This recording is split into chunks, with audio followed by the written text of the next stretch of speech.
अफवाह फैलाने का आरोप है समाजवादी पार्टी के नेता मनीष जगन और इसी आरोप के चलते जेल भेजे गए हैं नेताजी।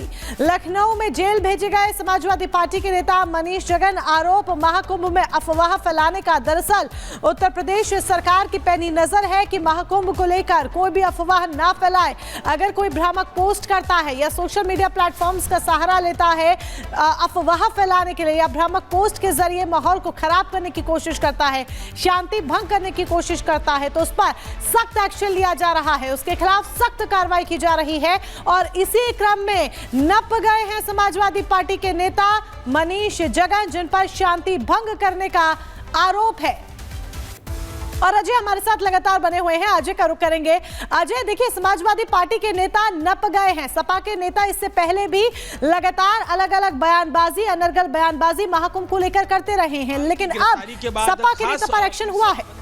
वो सपा कार्यालय समाजवादी पार्टी के नेताओं के घरों पर देखने को मिल रहा है। ये हम सपा कार्यालय के बाहर की तस्वीर आपको दिखा रहे हैं और जरा देखिए कैसे कार्यालय के बाहर आपको पुलिसकर्मी भी मुस्तैद दिखाई देंगे। और इसके अलावा क्योंकि अभी के जो यहाँ पर समाजवादी पार्टी के हालात है, अबू आजमी महाराष्ट्र के चेहरे समाजवादी पार्टी के विधायक वो मौजूद है। अबू आजमी जी बताइए, यहाँ पर मनीष जगन अग्रवाल को गिरफ्तार कर लिया गया है, समाजवादी पार्टी काफी आक्रोश में दिखाई दे रही है। नहीं, ये तो आजकल जब से बीजेपी की सरकार है इनका दिमाग खराब है।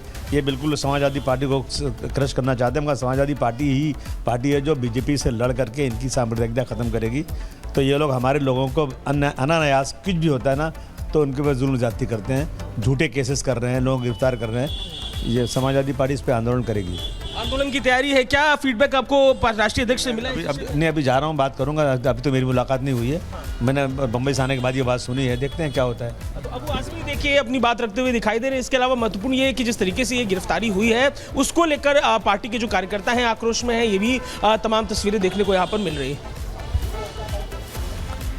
बिल्कुल, तो तमाम तस्वीरें जो हैं जो इस तरह की दिख रही हैं। अजय, जिस तरीके से आप यहाँ पर दिखा रहे थे कि समाजवादी पार्टी के कार्यालय के बाहर समाजवादी पार्टी के कई ऐसे नेता हैं जो कि एकत्रित भी हुए हैं क्योंकि गुस्सा उनके अंदर है जिस तरीके से ये एक्शन लिया गया है। लेकिन ये पहले ही उत्तर प्रदेश सरकार की तरफ से यहाँ पर क्लियर कर दिया गया था, लाउड एंड क्लियर कह दिया गया था कि सनातनी पर्व के लिए, सबसे बड़े महापर्व के लिए, महाकुंभ को लेकर कोई भी किसी भी तरह की अफवाह ना फैलाए। तो महाकुंभ को लेकर एक तरफ सपा के नेता कार्यकर्ता अफवाह फैलाते हैं, दूसरी तरफ कुतर्क देते हैं और कहते हैं कि ना स्वर्ग है ना नरक है, ये सब लोगों को बरकराने का काम किया जा रहा है। आखिर क्यों बार बार समाजवादी पार्टी के मुखिया और नेता सनातनियों के महापर्व को लेकर दुष्प्रचार कर रहे हैं, अनर्गल टिप्पणी कर रहे हैं, आपको बताएंगे। 50-55 करोड़ लोग उत्तर प्रदेश में महाकुंभ के आयोजन के साथ जुड़ेंगे। ये उत्तर प्रदेश और देश की इकोनॉमी को कितना इसको बूस्ट प्राप्त मिलेगा, इसका अनुमान आप कर सकते हैं। 50 करोड़ तो नहीं आए हैं, 60 करोड़ लोग आए हैं। आप उनकी गिनती कम मत करिए।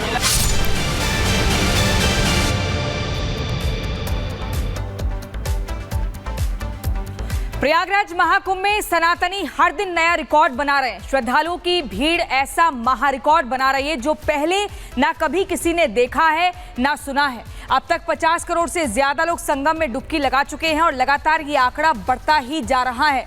ऐसे में व्यवस्था भी बेहतर की गई है ताकि किसी को भी कोई समस्या का सामना ना करना पड़े, चाहे सेलिब्रिटी हो। सब महाकुंभ में आस्था की डुबकी लगा रहे हैं, लेकिन राजनीति के लिए, वोट बैंक तुष्टीकरण के लिए कुछ नेता लगातार महाकुंभ पर सवाल उठा रहे हैं।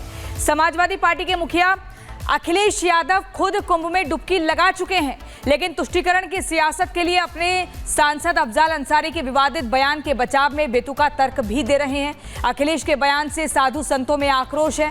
पहले आपको एक रिपोर्ट दिखाएंगे, फिर प्रयागराज के साधु संतों का बयान भी सुनवाएंगे कि आखिर साधु संतों ने कैसे नाराजगी दिखाई है और आईना दिखाने का काम किया अखिलेश यादव को। लेकिन अखिलेश यादव जो खुद डुबकी लगाकर आते हैं, उसके बाद उस आस्था के महापर्व को लेकर ऐसे बयान देते हैं जो लोगों की कहीं ना कहीं भावनाओं को ठेस पहुंचाने का काम करता है। इसको लेकर भी आपको पहले एक रिपोर्ट दिखाते हैं।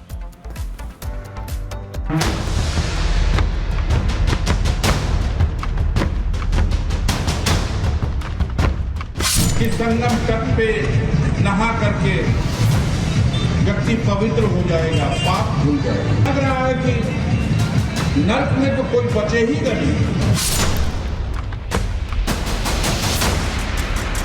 12 फरवरी को संत रविदास जयंती के मौके पर समाजवादी पार्टी के सांसद और माफिया मुख्तार अंसारी के बड़े भाई अफजाल अंसारी मीडिया के सामने आते हैं और बयान देते हैं कि महाकुंभ की भीड़ को देखकर लगता है कि नर्क में कोई नहीं बचेगा और स्वर्ग हाउसफुल हो जाएगा।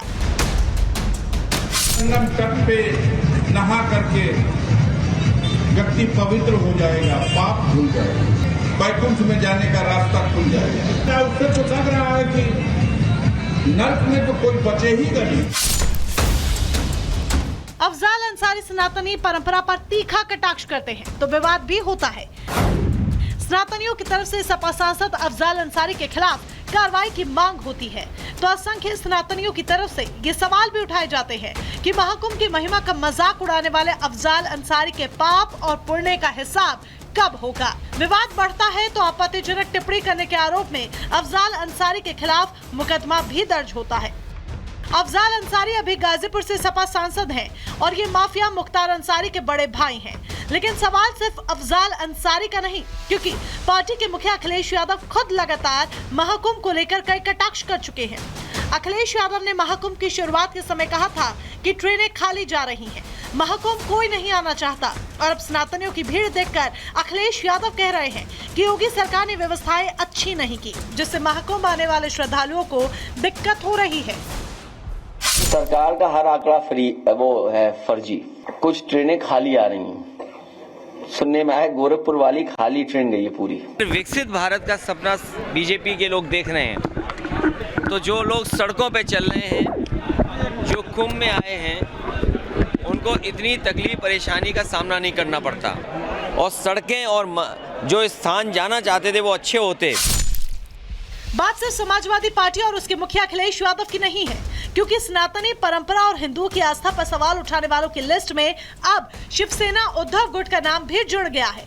उसी शिवसेना का जो कभी अपनी प्रखर हिंदूवादी छवि के लिए जानी जाती थी। अब शिवसेना उद्धव गुट के विधायक और शिवसेना सांसद संजय राउत के छोटे भाई सुनील राउत का भी महाकुंभ को लेकर विवादित बयान सामने आया।